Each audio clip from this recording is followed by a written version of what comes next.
Bonjour à tous et bienvenue à la Watinée de l'agence Watt. Comme chaque année, nous avons étudié un peu plus de 150 rapports d'activité et dispositifs rapports d'activité. Et nous allons vous livrer aujourd'hui les tendances que nous avons pu dégager. Alors, cette année, comme vous le savez... Pour présenter cette Watinée, nous serons deux aujourd'hui.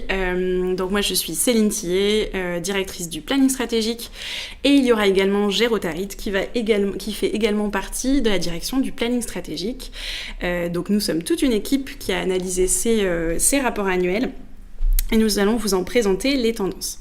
Alors vous le savez, cette année, c'est évidemment une édition très particulière, à la fois pour la communication financière en général et en particulier pour le rapport d'activité, puisque c'est l'année de la Covid-19. Donc vous voyez que 55% des RA mentionnent l'épidémie. Certains vont simplement faire une mention simple, d'autres vont beaucoup plus étayer le contenu du rapport. Bien sûr, ça dépend de la période à laquelle ils sont sortis. Donc certains vont simplement rajouter un petit paragraphe et d'autres vont avoir soit revu entièrement les contenus, soit sont sortis bien après, donc ont eu le temps de l'intégrer complètement à leur fil éditorial. Mais vous le voyez, il y a aussi une influence sur les AG, puisque toutes les grandes entreprises qui ont tenu leurs AG en mars et en avril les ont tenues à huis clos, ce qui a quand même réduit l'échange avec les actionnaires notamment. Et puis c'est également une influence forte au niveau des dividendes, puisqu'on a globalement moins 22% de dividendes pour les actionnaires cette année au sein du CAC 40. Donc nous, ce qu'on s'est demandé, c'est finalement, quand le monde est en crise, comment va le RA, et on va vous livrer un portrait robot qui va vous en donner une petite idée. Mais assez vite, je vous le dis, on va dire que cette année n'est pas forcément l'édition de la créativité et de l'inventivité. On a un RA cette année qui est assez essentiel et pragmatique. Dans cette partie-là, ce qu'on veut dire, c'est qu'il est plutôt à l'économie, à la fois de pages, de mots et clairement un peu de créativité. Si on commence justement par le dispositif, c'est plutôt l'année, encore une fois, du print. On vous l'a déjà dit les années précédentes, mais ça reste toujours vrai, puisqu'on a simplement 20% de dispositifs qui comprennent du digital, donc c'est encore moins 5% par rapport à l'année dernière. On a des dispositifs très peu, 4% qui sont en dispositif digital first ou only. On vous en parlera tout à l'heure. Ça, c'est à peu près la même proportion que l'année dernière. Et puis, on va dire que la grande majorité des dispositifs comprennent un RI. Vous en voyez 40 ici, donc encore 7 nouvelles entreprises qui ont proposé un rapport intégré cette année. Qui bien souvent vit en print seul, c'est ce que vous voyez, RA ou RI print seul, c'est 24%. Et puis, les dispositifs purement financiers, c'est-à-dire simplement un rapport financier ou un document de référence, ça représente 24% des dispositifs. Donc, encore plus souvent que les années précédentes, le RA peut n'être que du reporting financier. C'est plus 14% quand même par rapport à 2018. C'est aussi l'année de la synthèse en termes de mots et de pages, puisque en 2019, on a 49 pages en moyenne, hors doc de ref évidemment, qui lui gonfle énormément le nombre, la pagination, mais hors doc de ref, on a quand même 49 pages en moyenne, ce qui est beaucoup moins que les années précédentes, parce qu'on était plutôt autour de 70 pages. Les RA étant plus synthétiques, en revanche, on a un peu moins d'essentiel, c'est quelque chose qu'on avait vu fleurir les années précédentes. Cette année, on a moins 7% pour arriver à 11% de dispositifs qui comprennent un essentiel, probablement justement parce que le RA lui-même est plus synthétique. Alors les raisons à tout ça, c'est des choses que vous pouvez partager avec nous si vous le souhaitez. Nous, ce qu'on peut imaginer, c'est l'influence du rapport intégré qui se veut plus synthétique et qui donc même lorsqu'on ne produit pas un rapport intégré mais un RA ou une brochure, on va quand même essayer d'être dans la synthèse de mots et c'est plutôt un bien pour le lecteur. C'est peut-être aussi tout simplement les perturbations de la crise qui font qu'il y a des sujets qui ont sauté, la volonté de simplifier le discours et puis peut-être des économies budgétaires. Donc toutes ces raisons ont pu influencer ce nombre de pages cette année. C'est aussi l'année de la solitude, puisque on va dire que le dispositif, il est bien souvent, il ne comprend bien souvent qu'un seul support. Ça peut être un RA, ça peut être un DE, un document universel d'enregistrement, c'est le nouveau nom du doc de ref, ou bien un RI, un rapport intégré, mais bien souvent il vit seul. Éventuellement vient s'adjoindre un long grid sur le digital ou un portail PDF, donc quelque chose de très simple sur le digital, mais qui vient rapporter les contenus du RA de manière lisible, y compris sur mobile. Mais on va dire que le plus souvent, le dispositif vit seul. Et lorsqu'on parle du rapport intégré, même constat. La majorité, c'est le rapport intégré seul. Parfois, on y adjoint un document universel d'enregistrement, parfois un peu de digital ou un doc d'image. Et l'autre tendance de l'année, c'est que beaucoup plus de rapports intégrés ont réintégrer le document de référence. Donc ça, c'est aussi une tendance, ce qui pourrait vouloir dire qu'il se rapproche un peu plus d'un document de reporting pur et qui s'éloigne peut-être un peu de la cible grand public, même si avec Géro, on verra qu'il y a quand même des efforts aussi de la part de certaines entreprises pour aller plus vers le grand public avec ce support. Alors, on a quelques exceptions digitales qu'on a voulu saluer, même si elles sont clairement pas la tendance, mais en revanche, il y a des signaux faibles intéressants, notamment un travail particulier de l'ergonomie chez deux entreprises, Puma et Unibail-Rodamco, qui valent vraiment le coup d'œil. Donc chez Puma, c'est intéressant parce qu'il y a des contenus de qualité, des contenus vidéo notamment avec des interviews d'athlètes. Et chez Unibail-Rodamco, on a un wall animé qui permet finalement de découvrir l'année avec un travail sur l'éditorial qui est aussi assez intéressant. Et puis chez Bouygues Construction, ce qui est intéressant, c'est que ce sont des contenus qui sont tous pensés pour être partageables, assez courts, avec la possibilité de partager, des contenus plus ludiques, il y a également des quiz, donc on est dans quelque chose d'assez ludique qui se veut plutôt grand public.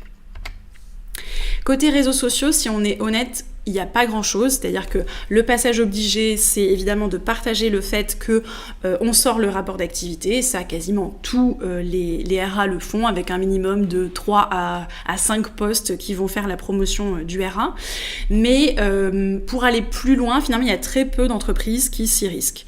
Celles qui le font, et plutôt bien cette année, c'est Elior, qui passe par le format thread sur Twitter.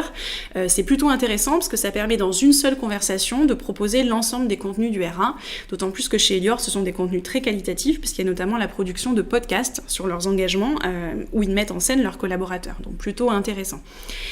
Côté Arkema et Bouygues Construction, on l'a vu, Bouygues Construction a en plus un dispositif digital important, donc ces deux acteurs-là ont travaillé sur des hashtags dédiés au RA. C'est aussi une démarche qu'on trouve plutôt intéressante. Mais si on est parfaitement honnête, à la fois sur Arkema, Bouygues Construction et Elior, si on va regarder l'engagement sur ces posts, il est extrêmement faible. C'est de l'ordre de 5, maximum 10 likes ou retweets ou repartages. Donc, vu la qualité de contenu et le temps que ça a dû prendre aux équipes pour produire cette qualité de contenu, c'est vrai que c'est assez faible comme engagement. La seule exception, mais qui reste très mesurée, qu'on a pu voir, c'est dans le secteur de la santé. On vous met ici l'exemple de l'Ordre des pharmaciens, où finalement, pendant le confinement et autour évidemment de la pandémie, la communauté sur les réseaux sociaux a considérablement augmenté. Donc on a un tout petit peu plus d'engagement sur les productions liées au rapport d'activité, mais c'est finalement plus lié au contexte que réellement lié au poste RA. Mais par exemple sur la vidéo de la présidente, donc en plus une vidéo est quelque chose de très incarné avec une prise de position, bah là on peut aller jusqu'à une 50aine de likes et de repartages. Donc on gagne un peu d'engagement dans ce contexte-là. Deuxième partie, évidemment la tendance c'est le rapport intégré. Je passe la parole à Géro pour ce sujet.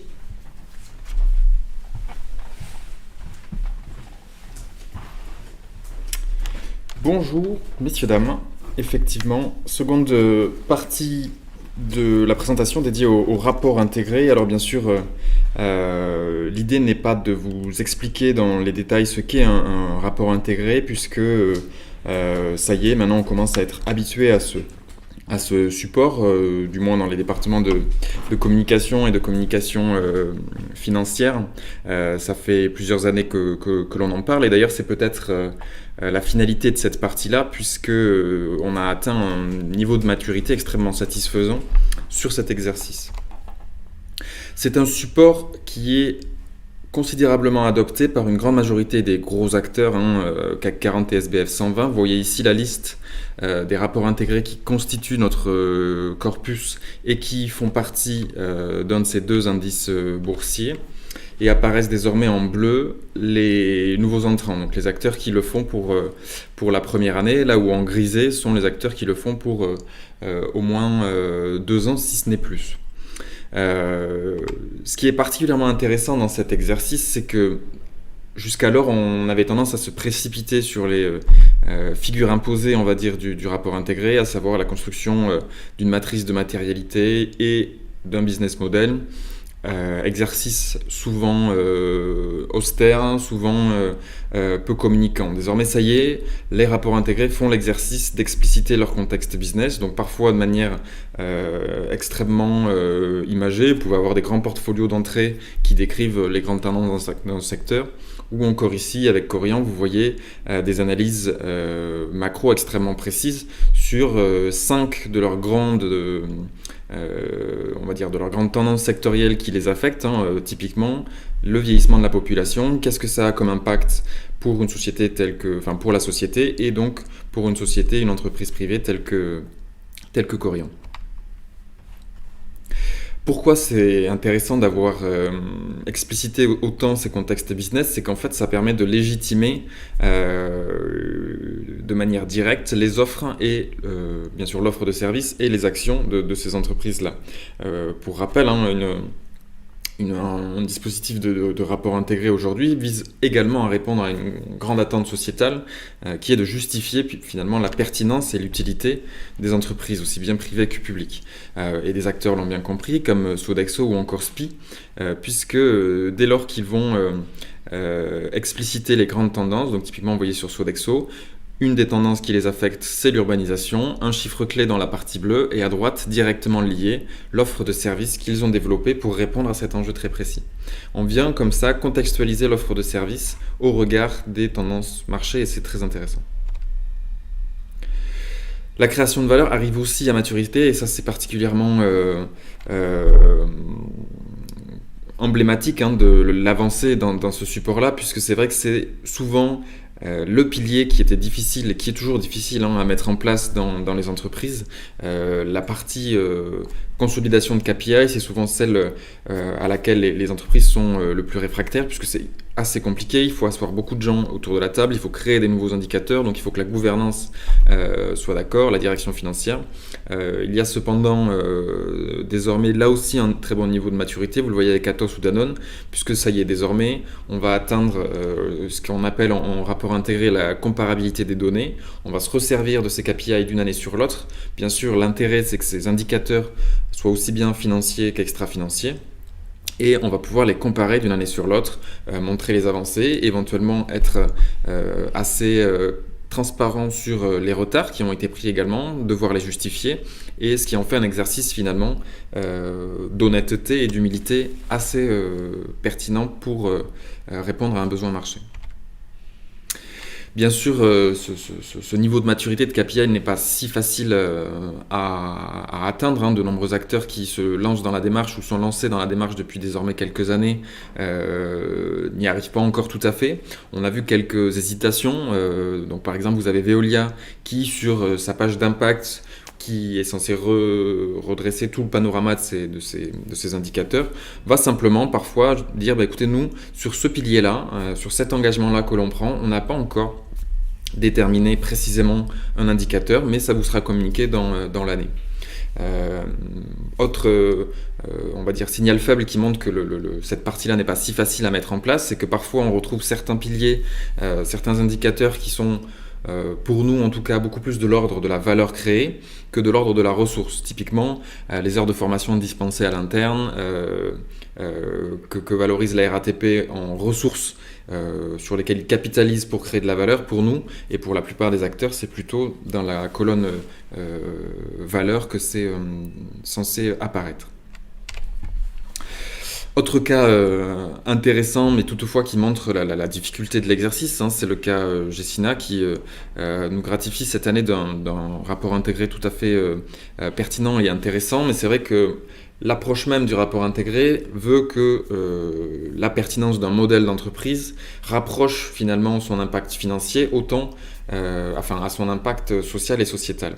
Et ce qu'on voit ici, c'est que le cas Gecina, donc ils vont décrypter à la perfection leurs enjeux. Ils ont développé toute une chaîne de valeur pour justifier leur modèle. Donc ils font de l'acquisition, ils font de la transformation, ils font de la gestion, ils font de la vente. Pour chacun de ces piliers-là, ils ont délimité des KPI financiers et parfois extra-financiers. Et en parallèle de ça, dans une autre partie du rapport, ils ont aussi développé toute une démarche RSE qui s'appelle Utile Ensemble et qui là ne capitalise que sur des objectifs extra-financiers. C'est vrai que c'est le genre de démarche finalement encore assez cloisonnée entre le FI et l'extra-FI qui ne devrait plus avoir lieu d'être dans les rapports intégrés. On respire un petit coup avec 3 critères de performance originaux. Pour ceux qui nous suivent depuis de nombreuses années, vous savez qu'on aime bien aussi dénicher les petites pépites pour lesquelles il faut se plonger un peu plus profondément dans les rapports intégrés. Donc ici, les critères de performance originaux. Pour commencer avec ADP qui se targue notamment dans la valeur créée d'avoir aujourd'hui contribué à la construction de 43 ruches sur ces domaines aéroportuaires. Au regard de ça, en position numéro 2, on a attribué un prix à Arkema, qui est un chimiste de spécialité et qui, là aussi, se vante d'avoir contribué à créer des couches culottes extrêmement performantes. Donc je suis sûr que dans l'audience, il y aura des parents qui seront certainement d'accord avec cet indicateur de performance-là. En tout cas, ce qui est rigolo, c'est que voilà, pour un chimiste qui ne capitalise, qui ne crée que des produits chimiques, avoir un indicateur autour de la performance de ces couches culottes, c'est plutôt osé, en tout cas plutôt grand conso. Et on va y revenir, ça aussi, c'est une preuve de maturité pour nous. Et enfin, en 3, BIC, qui communique autour d'un concept de créer de la valeur durable, ce qui pourrait lui valoir d'être montré du doigt pour quand même un producteur de consommables quasiment intégralement en plastique, pour pas dire intégralement en plastique. Je rappelle le rasoir, le briquet et le stylo. Mais en l'occurrence, dans justement la valeur créée, ils vont communiquer sur la durabilité de leurs produits, à savoir, sachez désormais qu'un stylo BIC, si vous voulez briller en société, peut à peu près courir 2 km avant de s'éteindre. Autre indicateur de performance, cette fois plus imagé, elle nous vient d'Océanie avec Ozharvest, qui est l'équivalent des Restos du Cœur en Australie. Qui est une très très belle association qu'on suit depuis de nombreuses années, puisqu'ils réalisent notamment des super documents de reporting. Ici, cette année, ils ont créé un Impact Report, donc qui est une sorte d'équivalence de modèle anglo-saxon pour le rapport intégré, et ils ont valorisé leur création de valeur par la transformation des aliments. Donc sur le site de l'Impact Report, vous avez sur la gauche ici tous les aliments qu'ils ont récupérés, ce qui leur permet aussi du coup de valoriser toute la chaîne de récupération des aliments, puisque parfois c'est des dons, parfois c'est des récupérations de grandes chaînes, ce genre de choses. Et à droite, donc c'était un slider sur le site, vous avez la recette qu'ils ont développée avec ces ingrédients transformés, et bien sûr la valorisation des chiffres très concrets, du nombre de repas qui sont distribués, de personnes à qui ils ont porté un soutien, etc., etc. On a également vu apparaître cette année beaucoup plus la valorisation de 2 piliers. Le premier pilier, qui est la gestion des risques. C'est vrai que la matrice de matérialité a souvent tendance à s'effacer au profit d'une analyse assez communicante des enjeux, comme on le disait en amont. Et par conséquent, on est aussi venu étayer les risques et les opportunités de ces grands enjeux-là au regard de la stratégie d'entreprise. Là aussi, critère indispensable en théorie du rapport intégré et qui gagne en maturité, c'est particulièrement intéressant pour nous. Et un autre indicateur qui est venu grossir les rangs, on va dire, des indicateurs financiers du rapport intégré, c'est la rémunération des dirigeants.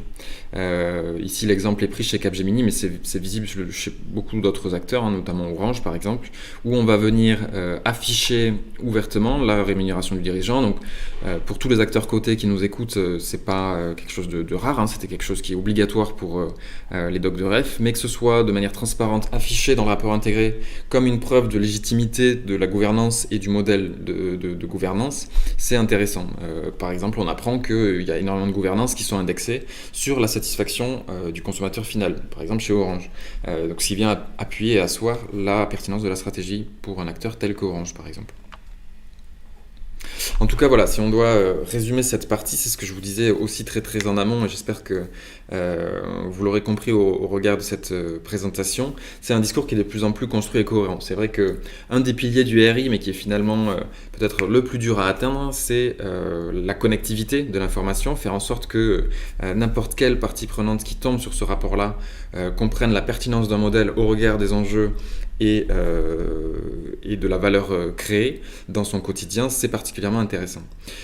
Vous avez un des cas d'école qui est Suez. Ici, on a juste affiché le sommaire de leur rapport intégré cette année, puisque grosso modo, c'est presque un cas d'école. Donc 4-6, c'est on va dire des attendus, mais ensuite 8, ils ont décrit les enjeux, donc concrètement ce à quoi on fait face. 16, leur stratégie, comment on y répond, et 24, quelles sont les preuves de ces engagements et de ces avancées, et 36, quels, on va dire, assets internes dont la gouvernance nous aide à y répondre.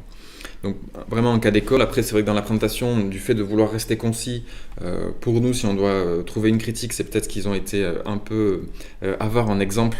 Ils ont beaucoup communiqué sur des KPI qui sont pertinents, mais c'est vrai que voilà, pour pousser l'exercice au bout de la connectivité et du storytelling, on peut aussi s'aventurer dans des récits de preuves beaucoup plus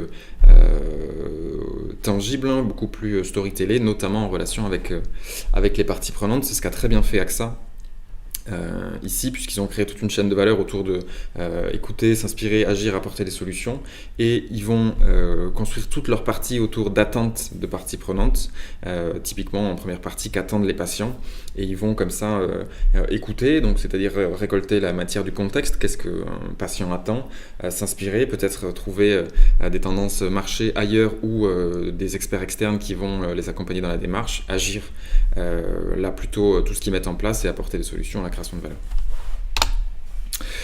Bien entendu, outre ce rapport intégré, deuxième grande tendance, on en a parlé un petit peu en amont déjà, c'est la présence du Covid dans les pages du rapport annuel, et Céline va continuer sur cette partie.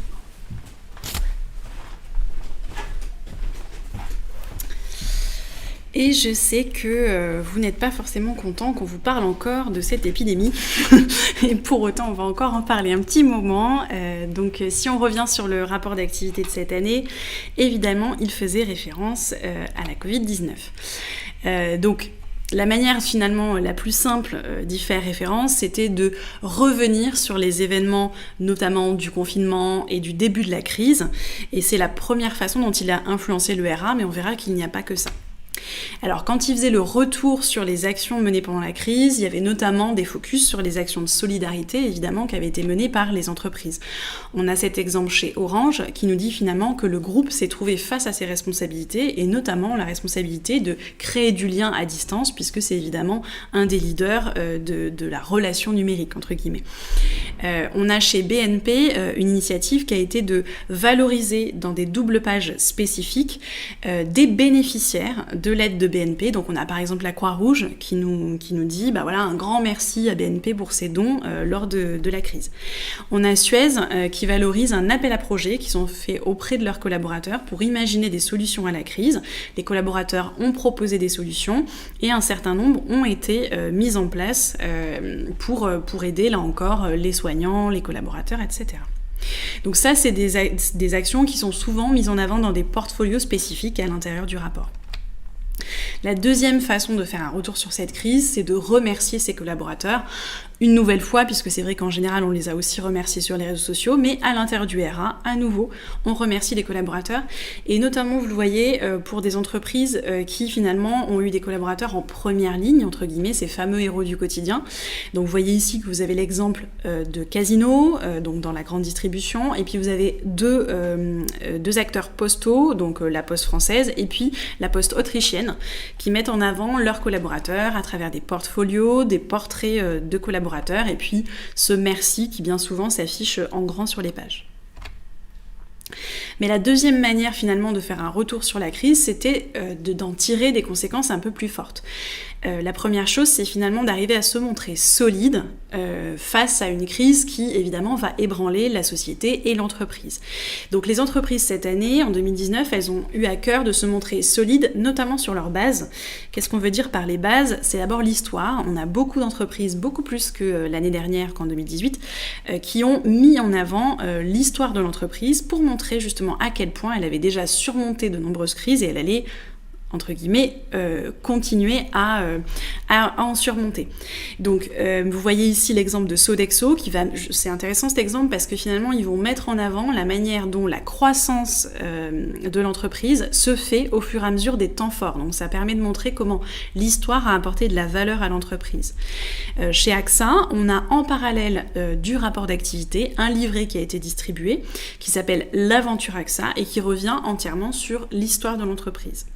Et enfin, chez Daiwa House, donc un acteur plutôt à l'international, on va avoir un historique sur un portfolio qui fait une dizaine de pages. On commence par le fondateur et on va jusqu'à une prospective à 2055. Donc c'est plutôt intéressant de voir aussi que l'histoire, elle permet aussi de s'élever jusqu'au futur de l'entreprise.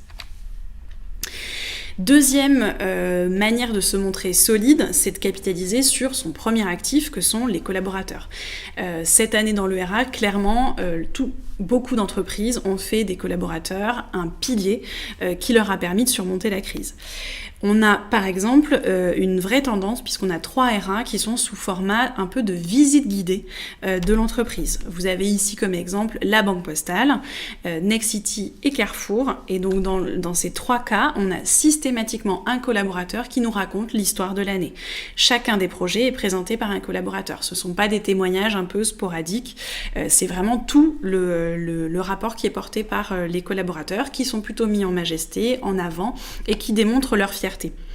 Côté Fresenius Medical Care, donc plutôt un acteur qui lui travaille sur la dialyse, on va mettre en avant à la fois des parties prenantes et des collaborateurs, mais beaucoup plus de collaborateurs, et vous voyez qu'on les met en avant aussi dans leur vie privée, c'est-à-dire qu'on est vraiment dans la personne et tout ce qui va faire sa motivation au quotidien, l'inspirer. Donc là vous voyez un manager de clinique qui est avec son fils. Et puis enfin, on a le traditionnel exercice qui est de faire interviewer le président par des collaborateurs. Ça fait plusieurs années maintenant qu'on vous dit que c'est une tendance. Cette année, on a eu 2 acteurs qui l'ont fait, c'est Danone et L'Oréal. Vous voyez que la difficulté, ça reste toutefois d'avoir des questions qui sont un peu spécifiques du fait d'être posées par des collaborateurs. Quand finalement on demande à Emmanuel Faber qu'est-ce qui explique le succès de Danone depuis 100 ans, c'est une question assez classique que la communication aurait pu poser sans que ce soit un collaborateur. Donc l'exercice reste à inventer pour avoir quelque chose de plus personnalisé et que vraiment ce soit le collaborateur qui porte une question spécifique. Alors on respire avec finalement 2 RA qu'on a beaucoup aimé nous cette année, 2 RA collaboratifs. Ça fait 2-3 ans qu'on vous pointe du doigt quelques RA collaboratifs, notamment Nexity avait un peu ouvert le chemin. Mais cette année, on trouve que c'est un peu l'année de la maturité du RA collaboratif. On a 2 exemples qui sont très réussis. C'est AXA que Géraud vous a présenté tout à l'heure, qui en fait est intégralement composé d'une conversation de collaborateurs entre eux. Et c'est ça qui forme le contenu du RA. Mais c'est vraiment sans couture, c'est-à-dire qu'à la lecture, il n'y a vraiment pas de... finalement, on ne met pas en avant le fait que ce soit des collaborateurs qui conversent, mais c'est assez naturel dans la lecture, donc c'est plutôt bien fait. Et puis le deuxième exemple, c'est Elior, qui met en avant ses collaborateurs pour porter ses engagements. Ça, c'est une démarche à laquelle on croit beaucoup, d'autant plus que les engagements vont rester très importants dans le RA 2020. Donc là, ce sont les collaborateurs qui les portent, à la fois sur le print, mais aussi à travers des podcasts qui sont diffusés sur leur chaîne. La troisième manière de montrer qu'on a intégré totalement les enjeux de cette épidémie, c'est de se montrer confiant et rassurant sur l'avenir, évidemment, et ça c'est une tendance qui devrait perdurer dans le RA de l'année prochaine. Finalement, le RA, il va se montrer résilient, donc dans le vocabulaire, c'était très clair cette année. On nous parlait de garder confiance en l'avenir chez Arkema, on nous parlait de s'adapter et redécoller chez ADP, donc bien sûr ensuite le vocabulaire s'adapte suivant l'entreprise. C'est chez Saint-Gobain qu'on avait un paragraphe entier sur la résilience dans le mot du président. Et puis vous avez cette couverture chez Score qui carrément met la résilience comme concept principal du RA, vous le voyez en centre. Enfin, la dernière capture, c'est l'APEC qui nous dit qu'ils vont relever les défis des compétences et de l'employabilité de demain. Donc il y a toute cette notion de résilience, d'adaptabilité qui est mise en avant cette année. Et puis, sur le ton, on va avoir un peu deux teams. On vous a mis ici la team profil bas, pour nous assez bien représentée par Orange, qui, Stéphane Richard nous dit « il faut être à la hauteur des enjeux, à la hauteur du monde qui se présente devant nous ». Et puis, c'est Puma, qui est un très très bon exemple, puisqu'ils nous disent clairement, voilà, cette épidémie, elle a commencé, on a cru que ça allait rester sur le marché chinois, et puis en fait, on s'est trompé. C'est la première fois qu'on le lit dans un RA, donc c'est vrai que pour nous, c'est un signal assez fort, finalement, d'une certaine humilité qui est très liée peut-être aussi au contexte. Mais c'est assez intéressant de dire, voilà, on s'est trompé, même notre stratégie, peut-être elle n'était pas totalement adaptée, on va la revoir au prisme de ce qu'on a pu voir dans cette crise. Ça, c'est plutôt intéressant. Et puis de l'autre côté, on a la team plutôt biceps, en tout cas la team qui va plutôt montrer les muscles et dire non, nous on a surperformé, tout va bien, ne vous inquiétez pas, actionnaires, parties prenantes, on va continuer à surperformer. C'est le cas de L'Oréal qui pour autant il faut le préciser, a fait un RA dans lequel il ne mentionne pas l'épidémie, probablement qu'il est sorti précédemment. Par ailleurs, ils ont évidemment beaucoup communiqué sur les actions qu'ils ont pu mettre en place de solidarité, notamment auprès des soignants. Mais dans le RA lui-même, ce n'est pas mentionné et il se trouve que c'est une très bonne année pour L'Oréal. Alors, est-ce que justement c'est un discours qui est difficile à entendre dans le contexte? Parce que quand on lit ce paragraphe qu'on vous a souligné de L'Oréal, on a une bonne quinzaine de fois le mot surperformance, et quand c'est pas surperformance, on va avoir stratégie gagnante, on a nettement surperformé, on a cru 2 fois plus vite que le marché, donc on est uniquement dans un vocabulaire très positif, et c'est vrai que c'est un vocabulaire qui est assez inaudible aujourd'hui dans la crise économique que l'on vit. Donc pour les enseignements pour le RA 2020, ce sera qu'effectivement, quand c'est une très bonne année de l'entreprise, il faudra probablement garder une certaine humilité dans la manière de l'annoncer au regard de la crise économique qui entoure l'entreprise. Même constat un peu chez Rungis, mais là encore, ils ont des circonstances atténuantes. C'était une année anniversaire pour Rungis, et donc effectivement le RA était sous forme un peu de Guinness Book et nous disait que finalement 2019 ne pouvait pas être une année comme les autres, que jamais temps fort n'aurait aussi bien porté leur nom. Et c'est vrai que ce vocabulaire là encore très valorisant, il peut créer un hiatus dans le contexte actuel. Si on respire un peu, on a voulu mettre en avant les gouvernances cette année, et notamment des photos originales de gouvernance. Alors en 3, on vous a mis Air Liquide, ça reste très classique, mais on est dans de la photo-reportage, c'est plutôt intéressant parce que ça crée vraiment un lien avec les photos de collaborateurs qu'on a précédemment dans le R1. Ensuite, dans la double suivante, on a quand même les photos un peu plus classiques où on va voir chaque personne, parce qu'évidemment là on voit pas tout le monde très bien. Mais c'est assez intéressant de créer un lien et qu'il n'y ait pas trop de rupture finalement entre les photos de l'ensemble du rapport d'activité et les photos de gouvernance. Côté Seat, on l'a mise en avant parce qu'elle est plutôt intéressante. On voit que leurs voitures sont tellement attrayantes qu'ils courent vers leurs différents modèles. Et puis chez Kering, qui a cette année un concept autour de la créativité, qui est leur signature, va développer tout un graphisme autour de cette idée de finalement on voit le monde avec des yeux d'enfant, et c'est ça qui nous permet d'être créatifs. Donc on va avoir un portfolio de collaborateurs au départ avec des photos uniquement de eux enfants. Et ils ont joué le jeu aussi sur la gouvernance, c'est-à-dire que vous voyez ici François-Henri Pinault a peut-être une douzaine ou une quinzaine d'années. Il y a tout de même une photo de lui, il faut le dire, à son âge actuel, un peu précédemment dans le rapport. Mais en tout cas, le COMEX s'est prêté au jeu. Et enfin, on s'est demandé si le RA, dès cette année, il commence à finalement tirer quelques enseignements de cette crise, même si évidemment elle n'est pas terminée. Mais pour autant, est-ce qu'il y a déjà des enseignements ? La réponse est oui, c'est pas le plus courant, mais il y a quand même des enseignements avec une gradation plus ou moins forte. On va avoir donc effectivement simplement un paragraphe risque, chez Airbus par exemple, qui va être intégré. Donc on va indiquer que pour les années à venir, évidemment, la pandémie de la Covid-19 va faire partie des risques pour l'entreprise. On va avoir une intégration un peu plus forte avec des parties enjeux qui vont être développées, comme chez Accor, où on va vraiment analyser finalement le risque pour le secteur qui est le tourisme. Et puis on peut aller un peu plus loin. Chez ADP par exemple, on a fait le lien entre finalement la raison d'être qui va permettre justement de perdurer face à cette crise, et puis puis à l'APEC, c'est assez intéressant puisqu'évidemment ils travaillent sur le marché de l'emploi qui va être durablement impacté par l'épidémie. Donc eux, ce qu'ils ont fait, c'est que tous leurs observatoires de l'emploi, ils les ont revus à l'aune de cette crise pour se dire finalement est-ce que les tendances qu'on avait dégagées, elles sont toujours valables ou pas. Donc ça c'est vraiment intéressant parce que ça veut dire que le discours de l'entreprise a été revu à l'aune de la crise. Et enfin, on a 2 exemples qu'on a voulu vous mettre en avant.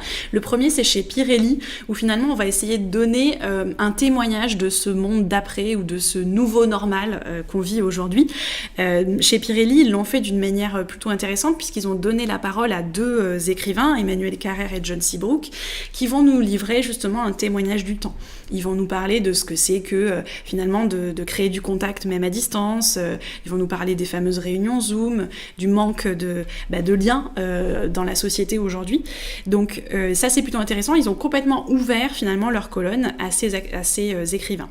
Et puis côté groupe La Poste, Capgemini, Arkema ou la Banque Postale, c'est plutôt, on va plutôt essayer de traduire finalement dans l'entreprise les conséquences de ce nouveau normal. Et notamment, vous avez là l'exemple de Capgemini qui va valoriser le manager connecté, c'est-à-dire celui qui justement facilite le télétravail, change de posture dans cette nouvelle période.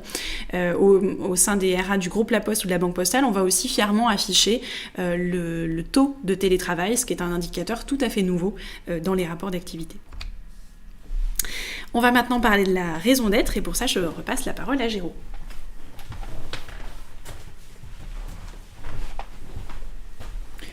Merci Céline. Effectivement, troisième grande tendance qui se dessine cette année au sein de notre corpus de rapports intégrés, c'est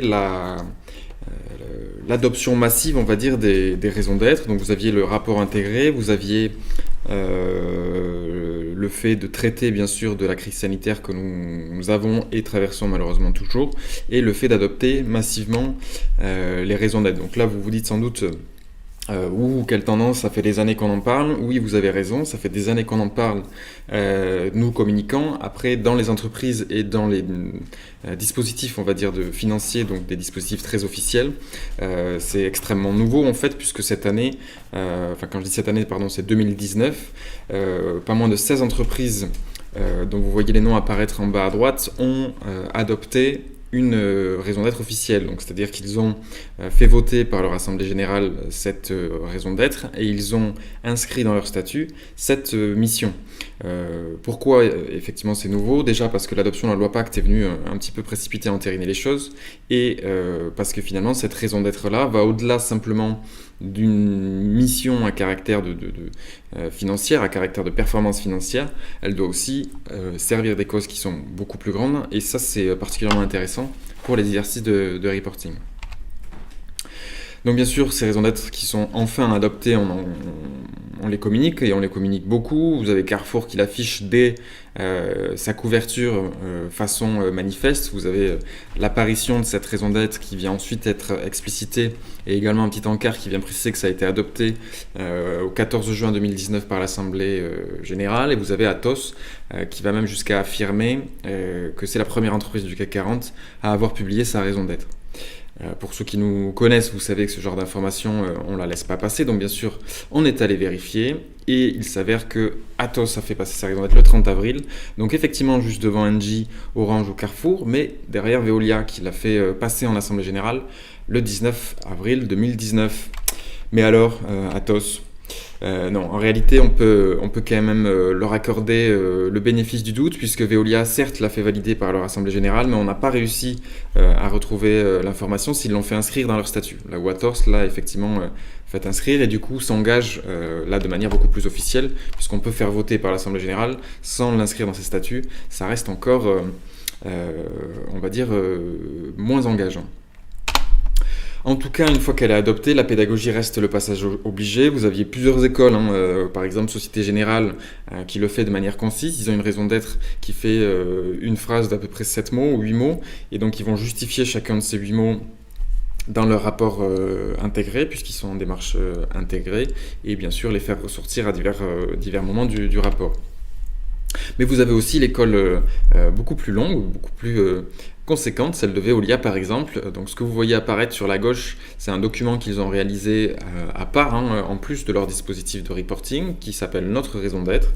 Ce que vous voyez apparaître en couverture déjà ou à la tourne, donc deuxième de couverture et première page, ce n'est pas un manifeste associé à la raison d'être, c'est la raison d'être en elle-même. Donc effectivement, quand on n'arrive pas à faire court, faisons long, c'est comme ça qu'ils le justifient plus ou moins. Et ensuite, tout au long du rapport intégré, ils vont décrire cette fameuse raison d'être. Donc ce que vous voyez apparaître sur la droite, c'est des pages intérieures.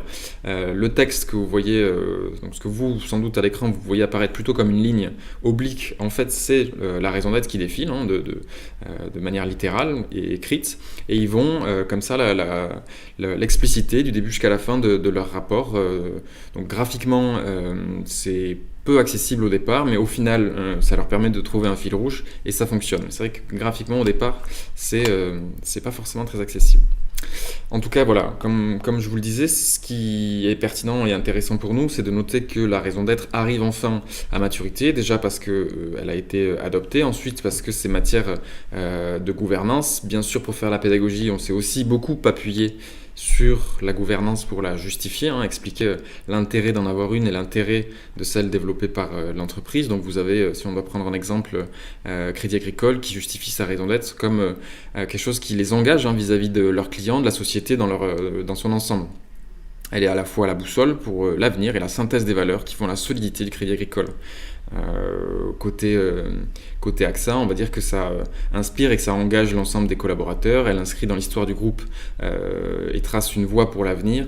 Donc voilà, on s'en sert pour justifier cette nouvelle perspective, ces nouvelles visions développées au sein des entreprises. Ces démarches de formalisation de raison d'être, c'est des démarches qui ont souvent été co-construites, parfois juste en posture de communication, mais parfois réellement sur le terrain, et beaucoup plus largement que simplement, on va dire, par le comité exécutif. Ça va être le cas chez ICAD, par exemple, qui a sollicité à 2 reprises ses collaborateurs, une première fois autour de 200 collaborateurs, je crois, et une deuxième fois beaucoup plus largement autour de quasiment 500. Pour venir formaliser cette raison d'être. Qu'est-ce que pour eux le rôle de ICAD ? La palme du dispositif le plus conséquent revient très très certainement à Orange, puisqu'ils ont effectivement d'abord fait voter, il me semble, le grand public sur Twitter, le rôle, ce que devrait être le rôle d'Orange dans la société. Ces propositions-là, ils les ont resoumis via une application interne à leurs collaborateurs. Ils ont ensuite enrichi ça avec des entretiens de gouvernance et ils ont ensuite fait voter ça par le conseil d'administration. Donc une démarche extrêmement conséquente, du coup pertinente et du coup intéressante à valoriser directement dans leur dispositif financier.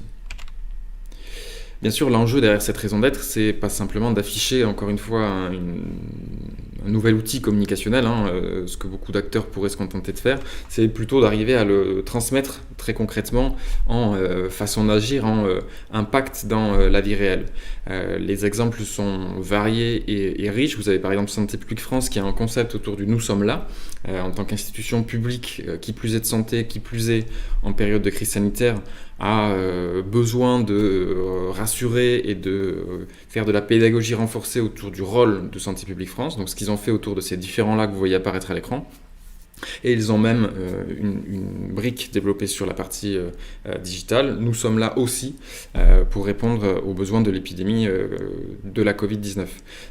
Donc voilà, un moyen très très éditorial et pertinent de répondre à cette quête à cette transposition de la raison d'être en façon d'agir. Autre exemple, Arkema, on en parlait un peu plus tôt déjà ensemble, c'est un chimiste de spécialité qui fait ni plus ni moins que des produits chimiques, tout un tas de plastique, tout un tas de solvants, etc. Et qui adoptent depuis plusieurs années une communication sous forme de magazine, ce qui leur permet, via les doubles que vous voyez, de faire apparaître finalement que les produits finaux et l'usage finaux, l'utilisation finale de leurs produits, et donc de se soustraire à la valorisation de produits qui ne sont pas forcément sexy et pas forcément parlants pour une grande majorité de parties prenantes, mais plutôt un avion, plutôt des semelles de chaussures, plutôt des couches culottes, comme on a vu plus tôt. Et vous avez Accor qui là le fait de manière extrêmement reporting style, on va dire, puisqu'ils ont carrément développé tout un tableau où ils ont listé chacune des actions et des faits marquants, on va dire, du groupe, et ils les relaient à certains piliers de la stratégie, dont leur raison d'être, agir pour une hospitalité positive, et dès lors que ces faits marquants cochent cette case-là, ils l'inscrivent noir sur blanc. Donc pragmatique, mais efficace. En tout cas, voilà, la question qu'on s'est posée, c'est aussi comment l'étape d'après. Donc pour nous, une fois que la raison d'être elle est explicitée, justifiée, il faut ensuite la faire porter par ses parties prenantes. Il ne faut pas que ce soit quelque chose de simplement descendant. Donc pour l'interne, on voit les premiers exemples fleurir, puisque vous avez Orange qui fait carrément une terminologie autour des gardiens de la raison d'être. C'est la façon dont se justifient et dont se qualifient les collaborateurs d'Orange. Vous avez Capgemini qui vient demander des petits verbatims à tout un tas d'acteurs internes pour expliquer avec leurs mots ce qu'est la raison d'être de Capgemini.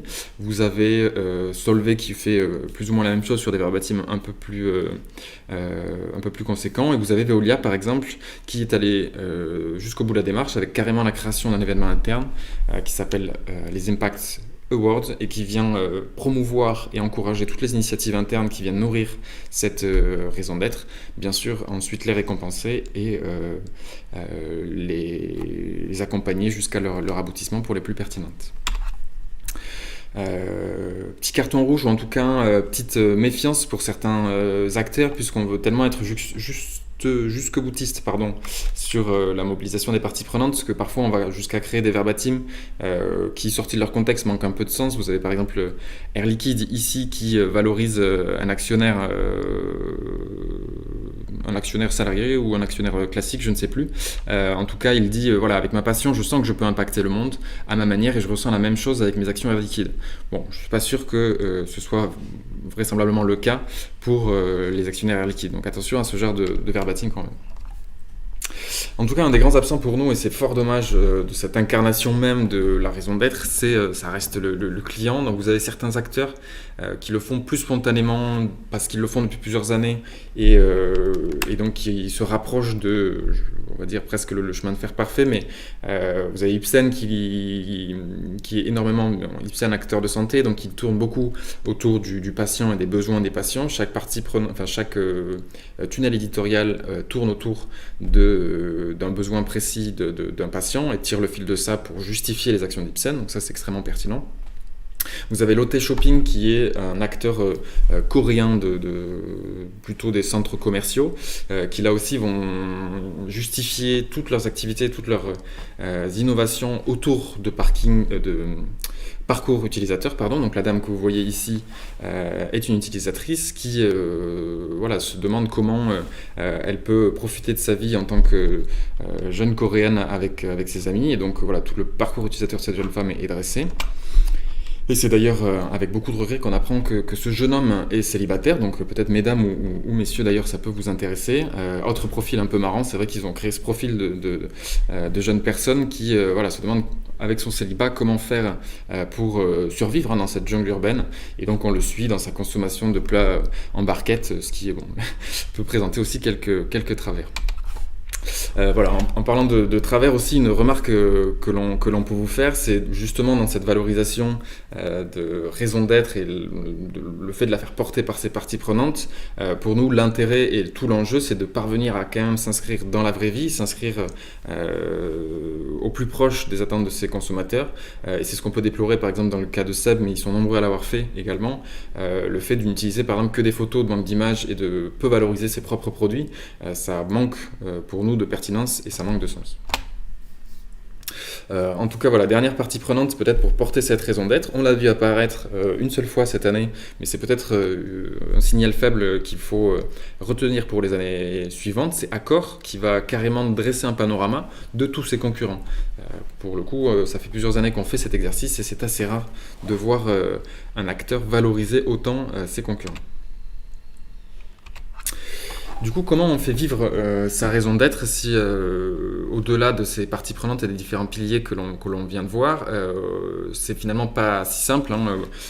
L'idée d'une raison d'être, c'est bien sûr d'arriver à expliciter toutes les actions menées par une entreprise. Donc vous avez un acteur par exemple comme Rungis, qui est le marché international, qui a voté une raison d'être autour du garantir le bonheur dans nos assiettes. Donc on pourrait s'attendre à ce qu'il capitalisent énormément sur cette raison d'être pour notamment valoriser toutes leurs actions peut-être autour de préserver la chaîne du froid, autour de la créativité, autour du consommateur final. Et au final, très très peu, ils exploitent que le pendant logistique et sécurité sanitaire, c'est les pages que vous avez juste en dessous, donc fruits et légumes, produits carnés. Ils vont juste à la recherche d'études pour valoriser le fait qu'en France, grosso modo, on est assez safe sur ces filières-là, et basta, c'est à peu près tout ce qu'ils utilisent sur cette raison d'être, et c'est un peu dommage. Autre exemple qui est particulièrement intéressant, c'est Pernod, qui est pour le coup assez mature sur le sujet. Ça fait plusieurs années qu'ils sont en reporting intégré, ça fait déjà plusieurs années qu'ils communiquent autour d'une raison d'être. Je ne crois pas qu'elle soit inscrite dans leur statut, mais qui est autour de la convivialité. Raison d'être qui est assez pertinente pour porter finalement leur activité première, celle d'alcoolier, ce qui leur permet effectivement de dresser un panorama, par exemple l'année dernière, de tous les moments de convivialité autour du monde, donc de montrer qu'ils ont quand même une expertise sur les lieux, les moments de fête, aussi bien amicaux que familiaux. Ça leur permet également de valoriser une ambiance interne, un certain attachement et engagement à faire en sorte que l'interne soit épanoui. Mais par contre, le pilier qui est manquant pour nous dans l'exploitation de la raison d'être, c'est aussi le pilier responsable, puisque finalement un alcoolier qui se veut convivial, c'est un alcoolier qui veille, on va dire, à la bonne santé de ses utilisateurs, de ses consommateurs, ce qu'il revendique faire, mais c'est vrai que quand on creuse les exemples, au final on se rend compte qu'il ne participe par exemple qu'au sein des universités à faire de la promotion, ou en tout cas de la prévention plutôt, contre le binge drinking, donc qui est une pratique qui consiste notamment chez les populations très jeunes à ingérer énormément d'alcool d'un coup, donc ce qui a des conséquences sanitaires désastreuses. Mais c'est vrai que au-delà de ça, Pernod nous communique très très peu sur la convivialité, sur ce pan responsable, et c'est fort dommage. Quelques exemples de concepts éditoriaux qui ont plutôt bien marché selon nous. Vous avez une approche très pragmatique de Groupama, banque réputée pour son ancrage agricole et rural notamment, qui va valoriser dès la couverture être et agir. Être, bien sûr, ça leur permet de valoriser leur raison d'être et l'essence même de leur mission, qu'on retrouve à travers des portraits d'utilisateurs, portraits de consommateurs. Donc par exemple, le premier monsieur un peu barbu et grisonnant, c'est un agriculteur qui va expliquer pourquoi il est lui-même client Groupama. Et au regard de ça, vous avez toutes les façons d'agir de Groupama, donc la réponse de Groupama à ce monsieur, mais aussi plus globalement au profil paysan. Côté Carrefour qui communique et qui a fait voter sa raison d'être cette année, on l'a vu un peu plus tôt, la transition alimentaire pour tous, approche extrêmement pragmatique, mais parfois pourquoi s'embêter quand ça marche, pourquoi, comment, avec qui, donc pourquoi la mission de Carrefour est celle qu'elle est, à quoi elle répond, comment on répond et avec qui on répond, donc ça permet aussi d'englober les parties prenantes, c'est très efficace. Côté Saint-Gobain, on a depuis plusieurs années une démarche qui est autour du bien-être, aussi bien du consommateur final que de leur consommateur direct, on va dire, que sont les artisans par exemple, et les acteurs du BTP. Et cette année, ils ont fait une petite pirouette qui était plutôt très bien trouvée autour du bien-être et du bien commun. Donc vous voyez, Saint-Gobain, si vous nous regardez, on n'est pas rancunier, parce qu'on a perdu la compétition, on valorise quand même les rapports que l'on perd.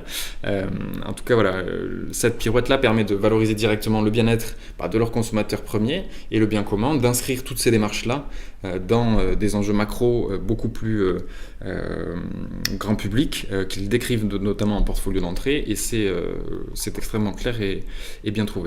Côté Auchan Retail, là on va carrément poser une question dès la couverture, le commerce en question, et grosso modo on va tenter d'y répondre tout au long du rapport. Est-ce que le modèle commerce tel qu'on le connaît répond vraiment aux besoins sociétaux et aux besoins des consommateurs? Bien sûr, par moment la réponse est oui, comme dans le cas par exemple de la crise du Covid, c'est ce qu'il souligne, et c'est plutôt là aussi très pertinent, puisque c'est vrai que c'est un des acteurs qui a notamment beaucoup contribué à la souveraineté alimentaire qui était assez cruciale pendant cette période. Côté Vinci, par exemple, qui est plutôt un acteur qui communique traditionnellement autour d'un DUE, et donc qui communique finalement assez peu, à part sur les indicateurs financiers. Cette année, on a toute une ouverture sur le fait de faire œuvre utile. Donc c'est concrètement comment, en tant qu'acteur du BTP, plutôt loin du grand public au départ, tout le monde connaît Vinci, mais plutôt pour des choses assez proches de nous, comme le réseau autoroutier par exemple. Là, c'est aussi venir transposer toutes les actions de Vinci du BTP, qui peuvent être parfois aussi décriées, mais les ancrer dans un contexte macro, donc climatique, d'urbanisation assez fort, et de faire le lien justement avec les réponses Vinci. Donc c'est plutôt bien joué. Ça va de pair avec un autre pilier de cette valorisation de la raison d'être. On voulait montrer et justifier le fait que l'entreprise est engagée. Et donc le rapport se met à l'être également. Les présidents donnent le ton directement. On va, notamment Alain Dinan, qui commence son édito par être utile, rester agile et s'enraciner. Donc dans un monde en transformation, nous avons choisi d'être utile. Et voilà, c'est le genre de mots qui vont être martelés par les présidents, avec l'ambition de faire œuvre utile pour le PDG de Vinci, bien sûr, qui vient du coup poser le concept de son rapport. Et côté L'Oréal, on va carrément dire la performance financière est importante, mais l'exemplarité et la performance extra-fi le sont tout autant. Justement pour manifester cet engagement, on l'a vu plus tôt, on vient poser le contexte macro, et cette année, une des approches qui a été massivement adoptée par le marché, c'est l'approche ODD, qui signifie Objectif de développement durable. Ce sont des piliers qui ont été votés par l'ONU en 2015, si je ne dis pas de bêtises, et aujourd'hui, quasiment 60% des dispositifs intégrés y font référence par rapport à 48 en 2018, et très très peu finalement avant, notamment sur les rapports d'activité plus classiques. Donc qu'est-ce que c'est concrètement ? C'est des grands enjeux de société, tout bêtement. Donc vous avez par exemple la souveraineté alimentaire qui en fait partie, le bien-être, la santé qui en fait partie également, vous avez le réchauffement climatique, etc., etc. Et les acteurs viennent du coup justifier leur propre stratégie au regard de ces enjeux très macro, ce qui permet de fournir un cadre finalement commun assez pertinent pour comparer les entreprises d'un même secteur par exemple. En tout cas, le fait que ces rapports portent de plus en plus l'engagement des entreprises fait que la sémantique et les dispositifs évoluent. Donc on va beaucoup parler d'engagement, ça va être le cas de chez Schneider Electric. La façon dont on vient nommer les plans stratégiques évolue également. Vous avez chez Plastic Omnium, qui est plutôt un industriel, qui va carrément vouloir façonner le futur de la mobilité. Là où avant on était plutôt sur nos ambitions, notre vision à 2025, là on est désormais sur voilà nos engagements, notre engagement pour telle date, donc ce qui est plutôt pertinent. Et côté dispositif qui évolue, c'est Elior cette année qui a eu une pratique plutôt intéressante et à noter, qui est d'avoir réalisé un rapport intégré extrêmement concis, une quarantaine de pages max, et à côté de ça, une revue d'engagement beaucoup plus incarnée, on l'a vu tout à l'heure, avec des parties prenantes internes notamment qui prennent beaucoup la parole sur toutes les actions d'Elior pour répondre à leur raison d'être, et c'est vraiment bien joué. Effectivement, qui dit s'engager et qui dit vouloir répondre à des enjeux macro force certains acteurs, notamment très traditionnels et très industriels, à s'ancrer dans des temps beaucoup plus longs. On le voit avec Total qui va jusqu'à communiquer jusqu'à 2050, on le voit avec SPI qui communique sur les 120 prochaines années, même si parfois on ne sait pas, et c'est ça qui est particulièrement intéressant chez Michelin, qui dit voilà, notre futur sera forcément 100% durable, on le sait, et c'est leur concept, 100% durable. Par contre, aujourd'hui, on ne sait pas encore comment. Et ça, ils n'ont pas peur de le dire, ce qui est plutôt une preuve d'humilité assez intéressante. Et voilà, dans leur rapport, ils spécifient que la stratégie viendra en cours de route. Mais en attendant, voilà notre objectif. Des labellisations encore timides pour prouver cet engagement, ça c'est un peu notre regret cette année. On s'attendait à ce que notamment Bicorp, qui est un des principaux indicateurs Corp justement sur l'engagement des entreprises et qui est massivement consulté, fleurisse un peu partout. Après justement la certification est compliquée à mettre en place, elle coûte parfois très cher, donc on la voit apparaître chez certains gros acteurs comme Rémy Cointreau ou Danone, mais parfois sur simplement des toutes petites parties de leur activité. Typiquement Rémy Cointreau, c'est une usine du nord de l'Écosse, je crois, qui a cette labellisation. En tout cas, voilà, on a conscience que la route est longue. Là aussi, la sémantique évolue. Nexity, nous avons encore des progrès à faire. Puma Céline évoquait tout à l'heure le discours du président, celle de la DRH, enfin le discours de la DRH est aussi particulièrement éloquent par son humilité et sa transparence. Voilà, on a conscience qu'il y a toujours du travail à faire, mais grosso modo, on veut devenir une compagnie beaucoup plus durable, notamment sur le changement climatique, sur des modèles beaucoup plus circulaires, et on va le faire de manière complètement transparente. C'est challengeant et on va y arriver. Céline évoquait tout à l'heure le modèle SCORE avec le Resilient Together. SCORE va même un cran plus loin sur le fait que oui, on est en retard. Leur plan strat s'appelle carrément Quantum Leap pour en gros saut de géant. On a conscience qu'on a un gap énorme à combler d'ici à 2021. Voilà notre stratégie pour y parvenir.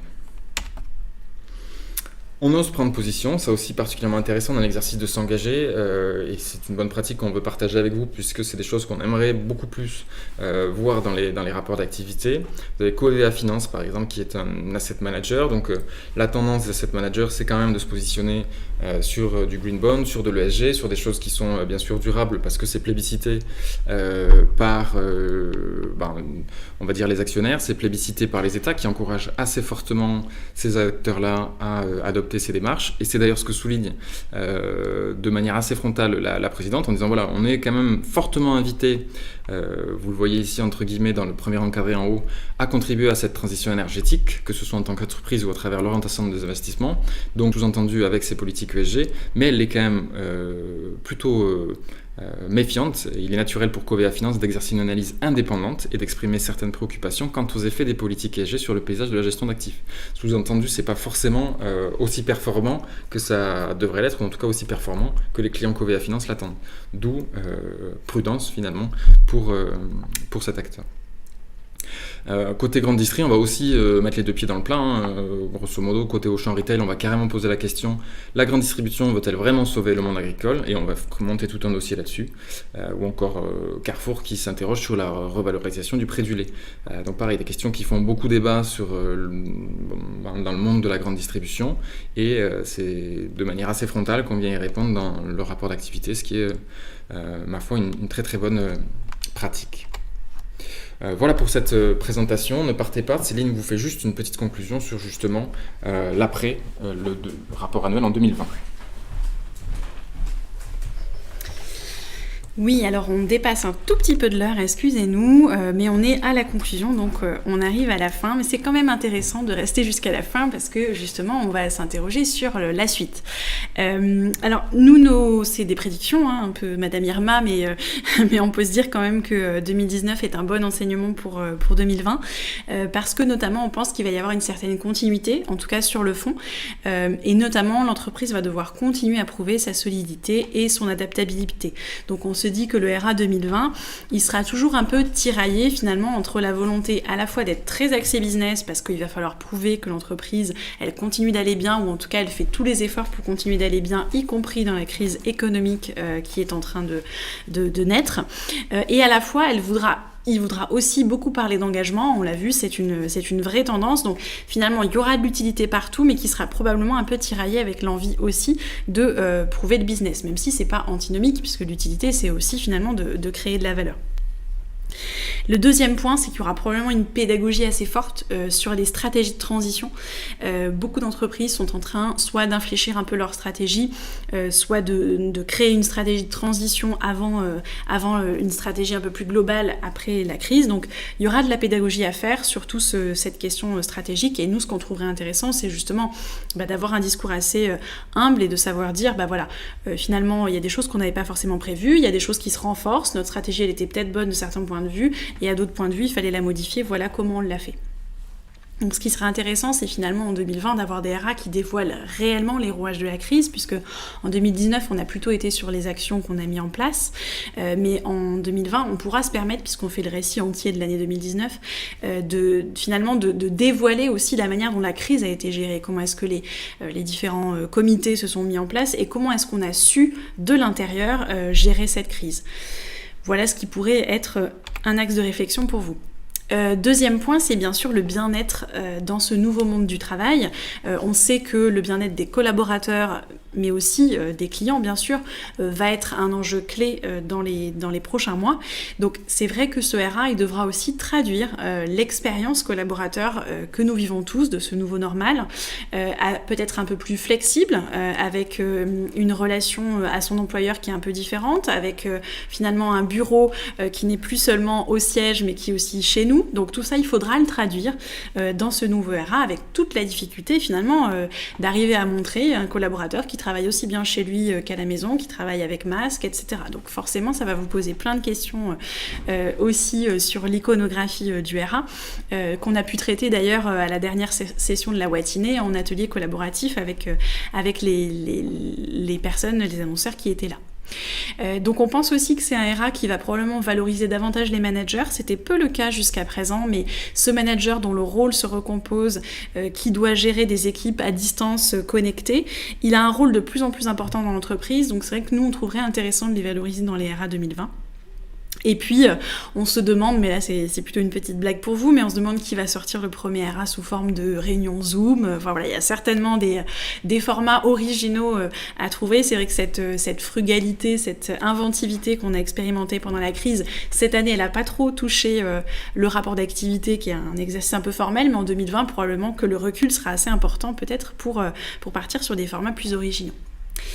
Et puis le RA, il sera peut-être aussi davantage digital. C'était très peu le cas cette année, mais on peut penser qu'en 2020, avec des assemblées qui seront à nouveau hybrides, digitales ou complètement digitales, le support lui-même devrait probablement l'être pour permettre une consommation un peu plus facile à distance, ou probablement des formats hybrides à inventer.